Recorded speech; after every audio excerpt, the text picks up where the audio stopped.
Hey everyone, just a quick update, and it'll probably be the last update for quite some time. I'm probably finished with the pit in this incarnation.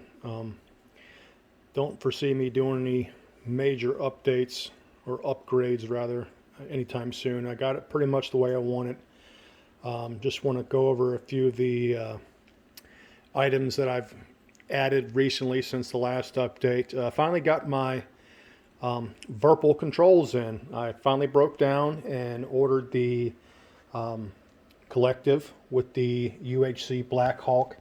Let me see if I can get that up here a little bit. Wasn't too bad. It took me about a month from ordering it to get it from, I don't know, wherever it came in, Eastern Europe. I have to say it is definitely pricey, but well worth the money.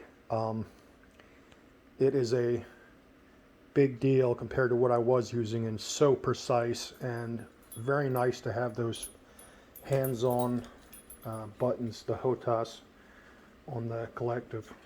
So much easier, really able to do a lot more things without taking your hands off the throttle or collective.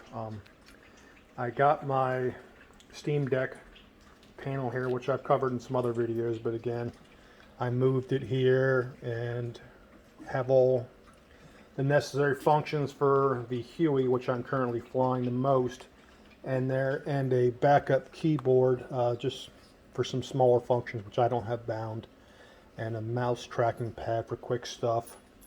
I have the HOTAS Thrustmaster HOTAS throttle. Not really doing a lot of fixed wing stuff here, but I do have a few switches bound here in the Huey sim. Makes it convenient to, cancel the audio, low RPM audio and things that I get frequently. We still have the Targus. Again, not really using it a whole lot in this configuration. The Huey is 1960s technology. Not a ton of stuff I really need to have bound, but I haven't taken it off yet, so may end up using it more with the AH-64, which is soon to be released. Until then, I'm probably just going to keep it here. It's not in the way. So one thing I neglected to mention is I did have the bass shaker. A little bit pricey. It was like a couple $100. Butt kicker, they call it. And it really, when you fine tune it, it makes it pretty nice and immersive. It shakes the chair just enough where it makes you kind of feel like you're in there. The Virpil pedals, I know someone had mentioned it on one of the forums I was in. If you were flying helicopters a lot and had to do one upgrade, a good set of pedals would be it. And I have to agree, after having these under a week, it is so much nicer to have a nice set of pedals. I'm not really using the toe brake feature on these.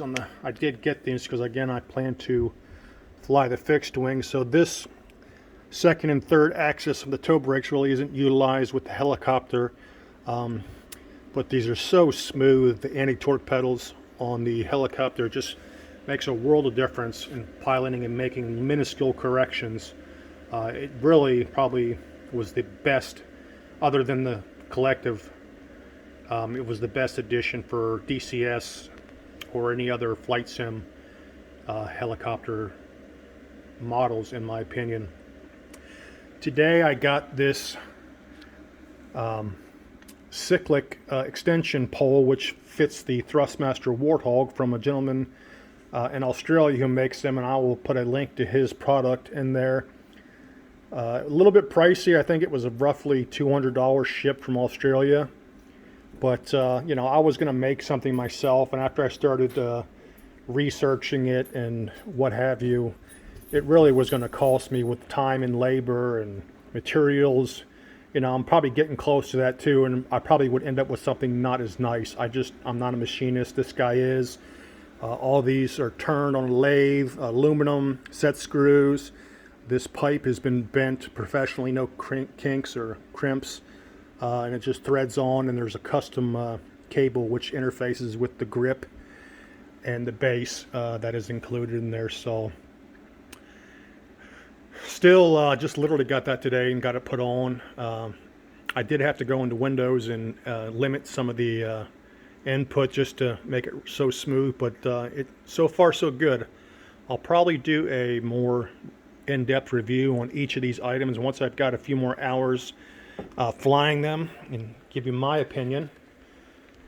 Although I'm not a professional pilot by any stretch of the imagination, I do enjoy it, and I really just didn't want to get the hours flying with the other stuff I had and, you know, get bad habits and start out with, you know, quality products and get good muscle memory. So there it is, my DCS flight pit.